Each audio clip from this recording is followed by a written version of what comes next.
સાહેબ વીજ લાઈન મુદ્દે આજે પ્રેસ કોન્ફરન્સ કરવામાં આવી છે, શું રાજ્ય સરકારશ્રી દ્વારા વીજ લાઇનમાં ખેડૂતોને યોગ્ય વળતર મળે તે સંદર્ભે 4/7/2026ના રોજ એક પરિપત્ર જાહેર કરવામાં આવ્યું હતું, જેમાં માર્કેટ રેટ કમિટીની રચના કરવામાં આવી હતી અને એમાં કેવી રીતે રેટ નક્કી કરવું એની વિસ્તૃત ગાઈડલાઇન આપવામાં આવી હતી. જેના અનુસંધાને મોરબી જિલ્લામાં છેલ્લા 4 થી 5 અઠવાડિયાથી એમઆરસીની વિવિધ મિટિંગ્સનું આયોજન કરવામાં આવ્યું. એ મિટિંગ જે છેલ્લી યોજવામાં આવી હતી, ગઈકાલે યોજવામાં આવી હતી, એ મિટિંગમાં ખેડૂત પ્રતિનિધિ, કંપની પ્રતિનિધિ અને અમારા જે વેલ્યુઅર છે ત્રણ હાજર હતા.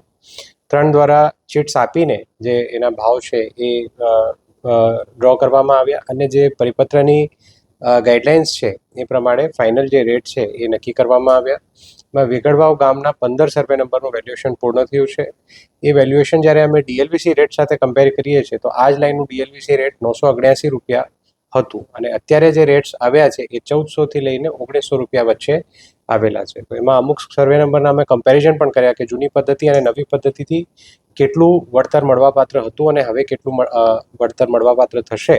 તો એમાં 150 P9 જે સર્વે નંબર છે એમાં પહેલાં જે મળવાપાત્ર હતું એ લગભગ 14,74,000ની રકમ મળવાપાત્ર હતી ડીએલવીસી પ્રમાણે, અને જે માર્કેટ રેટ કમિટી બની છે એ પ્રમાણે એમને મળવાપાત્ર રકમ 58.61 લાખ રૂપિયા છે. તો આ બેનું જો અંતર આપણે જોઈએ તો લગભગ 4.02 ટાઈમ્સ 4 ગણાથી વધારેના ભાવ જે મૂળ ખેડૂતોની માંગણી હતી એ પ્રમાણે ભાવ મળવાપાત્ર છે.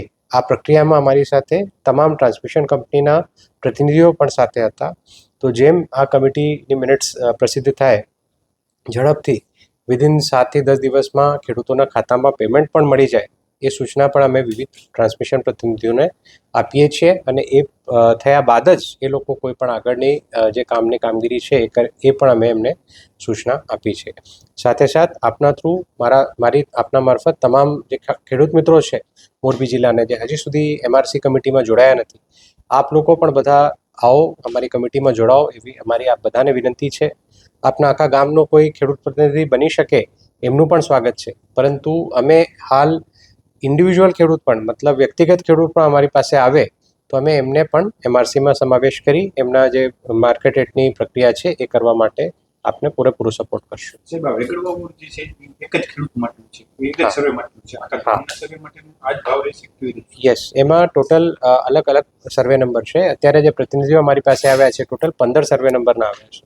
15 સર્વે નંબરના બધાના વેલ્યુએશન પૂર્ણ થઈ ગયેલા છે. ગઈકાલે એક પ્રતિનિધિ હાજર નહોતા, જે કારણે એમના જે સર્વે નંબર હતા એમનું વેલ્યુએશન બાકી રહી ગયેલું છે. એમને પણ અમે આગામી દિવસોમાં બોલાવવાના છે અને એ પ્રમાણે એમની હાજરીમાં અમે ભાવ ખોલીને આગળ વધવા જઈ રહ્યા છીએ. બધાના 4 ગણા થાય એવું શક્યતા નથી ને?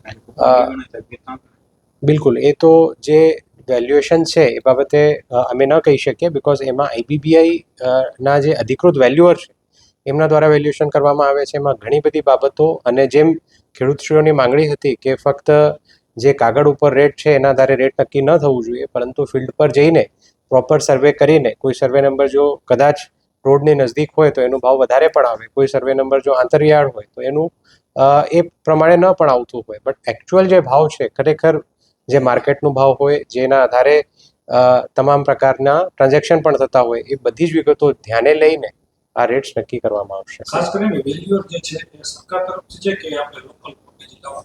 બિલકુલ, આમાં 3 વેલ્યુઅર હોય છે પરિપત્ર પ્રમાણે. એક સરકારશ્રીનો વેલ્યુઅર, એક કંપનીનો વેલ્યુઅર અને એક ખેડૂતનો વેલ્યુઅર. તો એના માટે જે આઈબીબીઆઈ માન્ય વેલ્યુઅર્સ છે અમે તમામને ઈમેલ કર્યા હતા. એના આધારે અમને 84 વેલ્યુઅરના ફીડબેક મળ્યા હતા કે એ લોકો આ પ્રક્રિયામાં ભાગ લેવા માંગે છે. એ ઈમેલ્સ આવ્યા બાદ અમે બધાને અહીંયા રૂબરૂ પણ બોલાવ્યા હતા. એ બધી પ્રક્રિયા થયા બાદ અમારી પાસે 20 થી 25 વેલ્યુઅર્સની યાદી છે જે ભિન્ન જિલ્લાઓના છે.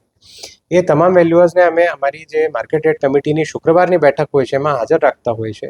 તો કોઈ પણ ખેડૂત જો પહેલીવાર બેઠકમાં આવતા હોય તો એમની સામે લગભગ 20 થી 25 વેલ્યુઅરની પેનલ ત્યાં ઉપલબ્ધ જ હોય છે. તો ખેડૂતશ્રીને જે પણ વેલ્યુઅર એમાંથી ગમતા હોય, જે પણ એમને લાગતા હોય કે એમની રજૂઆત, એમની જે જમીનનું મૂલ્યાંકન છે સારી રીતે કરી શકે છે, એ પૈકી કોઈ પણ એમને મનગમતા વેલ્યુઅર એ ત્યાં પસંદ કરી શકે છે.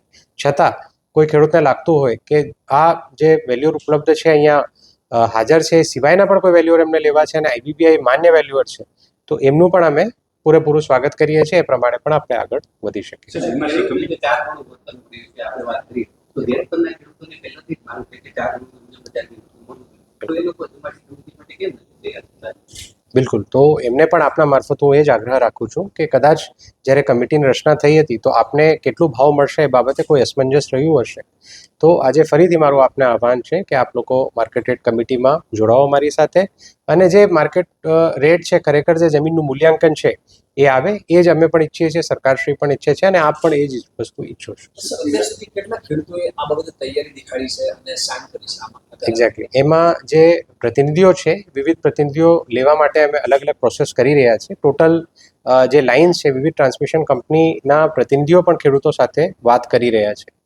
અત્યાર સુધી 6 ગામો એવા છે જેના પૂરેપૂરા ગામના અમને પ્રતિનિધિઓ મળી ગયા છે. તો એ 6 ગામના સંપૂર્ણ મૂલ્યાંકન થાય એના માટે અમારું આવતા વીકમાં પ્રયાસ રહેશે, આવતા 1 વીકમાં. ક્યાં એ યાદી અમે આપની સાથે શેર કરશું. અને એ સિવાય વિભિન્ન ગામો એવા છે જ્યાં અમુક ખેડૂતો તૈયાર થઈ ગયા છે. તો એ પાર્ટ ખેડૂતોને અમે બોલાવવા જઈ રહ્યા છીએ. અને આજે જેમ મેં આપની સાથે વાત કરી કે ઇન્ડિવિજ્યુઅલ ખેડૂત, વ્યક્તિગત ખેડૂત પણ જો તૈયાર થતા હોય અને આ સમિતિ મારફતે ભાવ લેવા માંગતા હોય તો એમનું પણ સ્વાગત છે. શુક્રવાર 3 વાગ્યે કલેક્ટર ઓફિસમાં આપ સીધું પણ આવી શકો. આપને કોઈ વ્યક્તિને સાથે લાવવાની જરૂર નથી. આપને વેલ્યુઅરની વ્યવસ્થાથી લઈને બધી જ વ્યવસ્થા અત્રેથી કરવામાં આવશે. સાહેબ, વેગળવા ગામમાં અત્યારે જે આપણે વધુ પૈસા મળ્યા છે, ટોટલી વેગળવા ગામમાં પોલ કેટલા આવે છે, કેટલા ખેડૂતો છે, અને અત્યારે આપણે કેટલા ચાર ગણું?